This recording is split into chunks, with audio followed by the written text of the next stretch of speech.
All right, here we are with 8.1, day 1.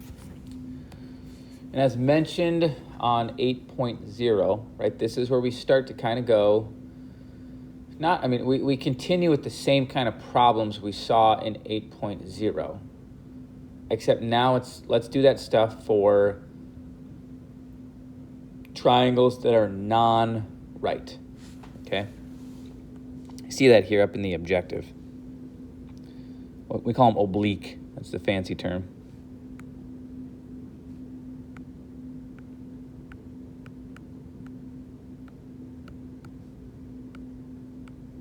No right angle, which is kind of a game changer because this formula right here, right, called the law of sines, so it's still based on the same sine function. You see it's got a little bit different form than like an equation we would set up with SOHCAHTOA, okay?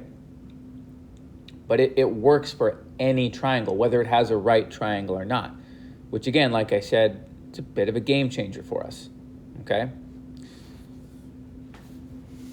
When you're setting it up, okay, you can choose any of the three, but you just need to pick two of the three fractions.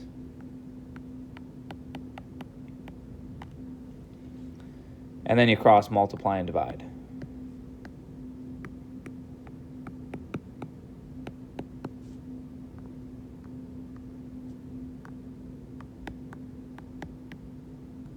Okay.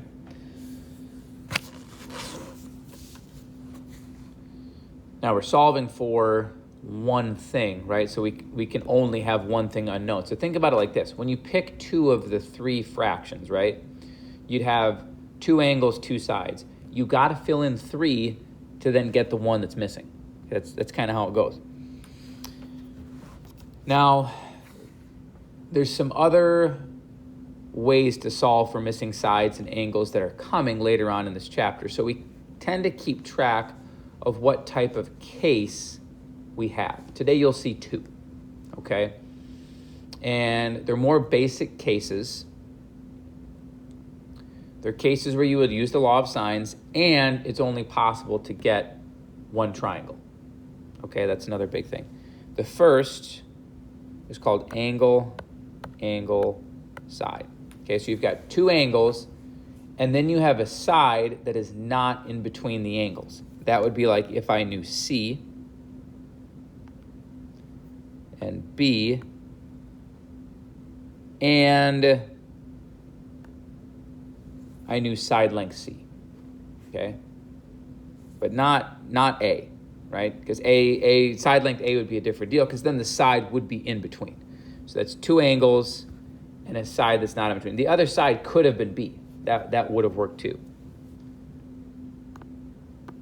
Over here, if you had angle, side angle, then you would know A, right? You would still use the law of sines. I'm just pointing out we would consider that to be a different case because there you have the side that's in between the two angles, not one of the two sides that's not in between them, okay? They're kind of similar cases, so it's kind of, if you find them so similar that they're a little confusing, it's kind of okay, right? Because you would solve either one the same way, okay? You'd solve them the same way. Which, let's go do that. Let's go see one. Could you name the case before we actually do it, right? Could you name the case? Just to have the reference in your notes, that's an angle side, right? We have two angles, 30 and 45. And side length 32 is not in between, right? This would be considered the side in between the angles, right? We call it B because it's opposite from angle B, and we don't know what it is, right? And this is kind of gets important to label everything well, because if you really want to stick to the formula that we have, we got to know what's A, B, and C. So there with the sides, I would say that I know side A. I don't know B and I don't know C, right? The other thing I don't have is angle B, but that's the easiest thing to get. I can go 180.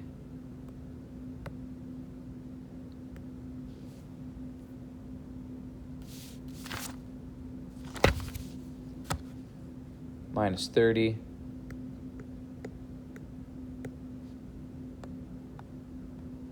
minus 45, and get that b is 105, okay? And anytime you're given two angles, you know right off the bat you can do that. Just go ahead and get the third, okay? Now I'm going to need the law of sines to get my last two. It doesn't really matter which one we do first. I'm going to do C. Okay, so here's how I always do it. So if I'm looking for C, I start with that, okay? And then I have to put it over, not just anything, it has to be the angle that's opposite. So that has to go over the sine of 45, okay? Now, I've already got my unknown measurement, so in this next pair that I pick, they have to be opposite, and I have to know both, okay? And it really looks like I have one option. I need to go 32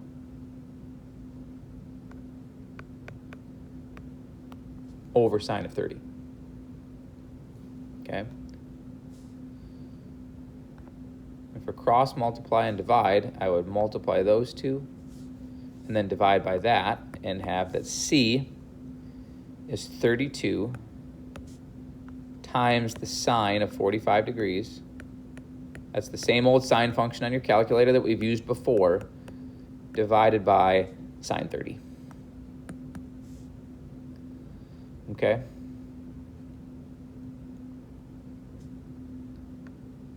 When you put that in, make sure to have 45 in parentheses so it knows to just take the sine of 45 and then divide that answer by sine of 30. To the nearest tenth, you should get 45.3. Okay? Now we're looking for B, and it's basically going to be the same process, right? You'll see as we practice these, the law of sines is really, really consistent, right? The work kind of looks the same every single time. B, okay, now I need to go opposite there. That's got to be over the sine of B, which is 105.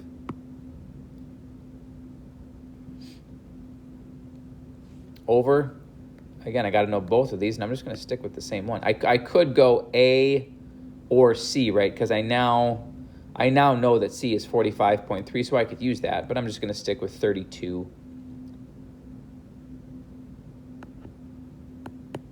over sine of 30 and set it up like that.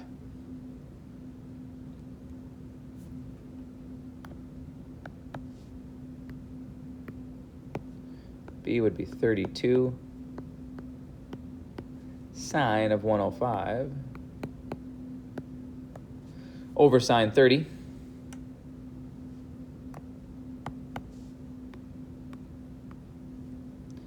And then we should see that B is 61.8. Okay? So to solve the entire triangle for the two missing sides, I did have to apply the law of sines twice. That's pretty normal. If you have the instructions that you're trying to solve a whole triangle and not just looking for one side in particular, you might find yourself doing it twice. Okay, that's a pretty common thing with the law of sines. All right, here's another one, no context to it, right? We've got two problems to go here. One that is going to take us through the other case, and then a word problem. Angle, angle, side in between. Call that ASA, okay? Again, that doesn't really become that important until a little bit down the road here in the chapter where we get some other tools that we could use, and we just have to recognize that, oh, ASA, that's a case where we use the law of sines. That's really all you have to know, okay? Because you may be wondering, peeked ahead in your notes packet, is there a law of cosines? Sure enough, there is, okay? Is there a law of tangents? There might be.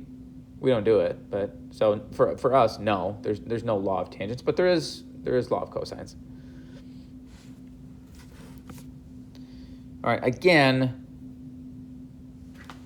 you should note, because it is a really similar case and it's solved really similar with the law of sines, the work here is going to feel pretty similar. For example, I kept the angles the same, right? So to no surprise here, on C, 180.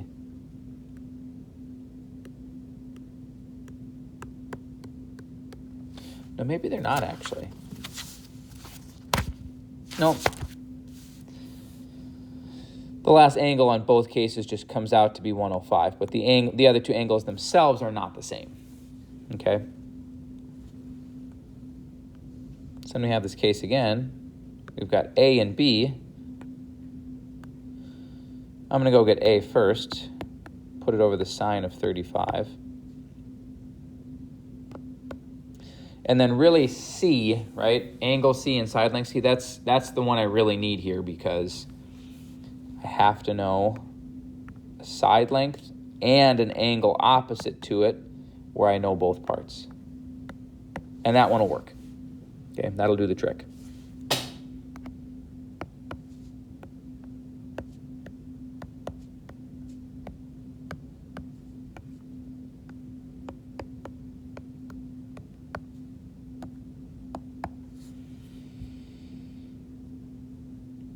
Same deal, just cross multiply and divide. And obviously I'm not pulling out a calculator and going through that, right? It's the exact same calculator functions we've used. If you're consistently just like following along here and not getting those answers, could be a mode, right? Could be that you're in radian mode. If you are in degree mode and you're not sure, then we should talk at some point as to what is going on with the calculator. Probably the way something is being entered. Could be that that's not in parentheses, something like that. But if you're struggling on the calculator side, be sure to let me know, and we should definitely look at that. Now we switch gears to get B. B's got to be over the sine of 40. And again, we'll go with that same ratio, 10 and 105, right? That's these two right here. That was a big pair to have, right? Because again, I got to have that to use the law of sines. I got to have an angle and a side opposite from each other where I know both. And again, I could have used A, right? Because over here on my diagram, I now know A is 5.9. So that was an option too.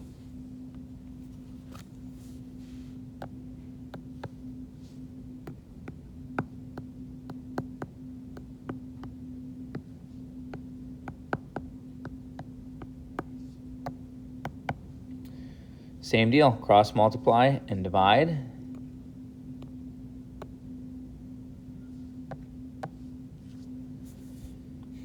I should get that to the nearest tenth. B is 6.7. Okay? Again, now that you have an example of an angle, angle, side, and an angle, side, angle, I think you see they're pretty similar in how you go about them, right? They're two kind of classic cases that the triangle can be solved with the law of sines. And again, the big difference here, a new rule that we're using, because notice the triangle that we solved here, it's got a 105 degree angle, a 35, and a 40. Does not have a right angle, okay? Does not have a right angle. We don't need one to use the law of sines. Works for any triangle, regardless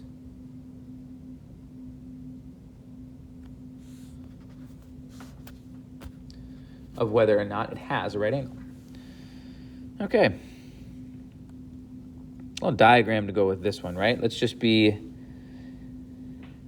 clear here that we're not solving the whole thing. Okay, it just asks for how tall is the pole, right? That's side length A. That's what we're looking for. Now this pole is slanted, right? So really what that does for me right here is, all right, so it's kind of compared to like it being straight up and down, but it's leaning 8 degrees. So angle B, I'm just going to call that 98 degrees, right? And we're looking for A. Okay? We're looking for A. I don't know if it's really going to matter a whole lot, but up here, just because, right? Angle C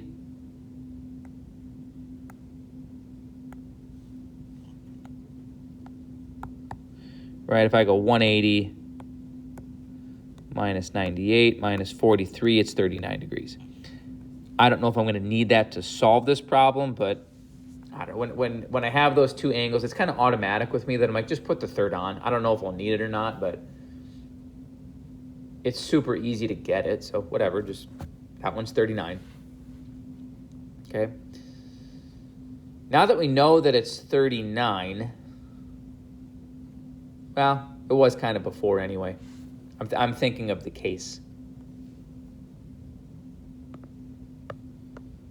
Yeah, it was before we had 39 anyway. Because really 98,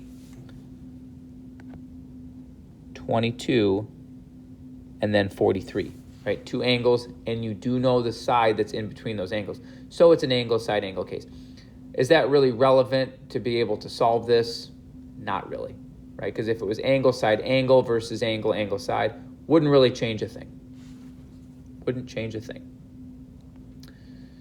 All right, again, the place I always start with is, what do I want? Well, in the triangle, the side that's labeled A is the pole. That's the height of the pole. That's what I'm after, right? I want A. A has got to be over the sine of 43.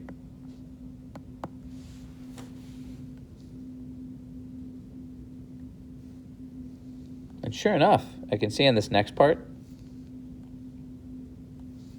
that 39 does actually become relevant, right? Because I need a pair over here where I know side and angle that are opposite. I did need that 39, right? Because the only pair that's going to work is 22 over the sine of 39.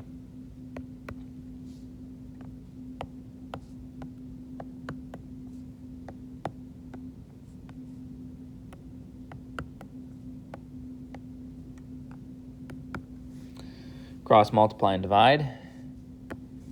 Your slanted light pole is about 23.8 feet. About 23.8 feet. Right, same deal on the last lesson with the word problem. Right, yeah, we threw a context to it. Anything new about the math involved to answer the question? Absolutely not. Involves the exact same kind of procedures and process to solve that we saw in the other examples in this lesson. All right, that's all for day one. There is more to come on the law of sines in day two.